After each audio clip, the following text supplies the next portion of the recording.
Transitive ভার্বের মধ্যে আমরা কি পাই? অবজেক্ট পাই। দু ধরনের অবজেক্ট, একটা হচ্ছে ডাইরেক্ট অবজেক্ট আর একটা হচ্ছে ইনডাইরেক্ট অবজেক্ট। তো ডাইরেক্ট অবজেক্টটা কি? ডাইরেক্ট অবজেক্ট হচ্ছে থিংস, থিংস এর নাম বোঝাবে, আর ইনডাইরেক্ট হবে পার্সন। তাহলে থিংস এর ক্ষেত্রে আমরা কি কোয়েশনটা হবে হোয়াট দিয়ে, আর পার্সনের ক্ষেত্রে টু হুম দিয়ে স্টার্ট হবে। তো আমার অবজেক্ট আমাকে বুঝতে হবে, অবজেক্ট কি? ভার্বকে কি বা কাকে দিয়ে প্রশ্ন করলে আমরা যে উত্তর পাই সেটা হবে অবজেক্ট। তাহলে এখানে কি হবে? রিসিভার অফ দ্য অ্যাকশন হলো অবজেক্ট। এখানে আমি একটা example Dev. Direct object, say baked a cake, say baked a cake. তাহলে সে কি বেকড করে?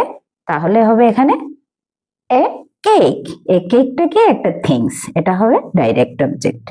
The dog chased the ball, তাহলে the dog chased the ball, এখানে থিংস, আমি আনসারটা পাচ্ছি কি চেস্ট করছে কুকুরটা, তাহলে পাচ্ছি কি দ্য বল, বলটা হবে ডাইরেক্ট অবজেক্ট। ইনডাইরেক্ট অবজেক্ট কি? I gave him the keys. তো আই গেভ হিম, আমি তাকে কি দিয়েছিলাম? আমি তাকে কি দিয়েছিলাম? The keys.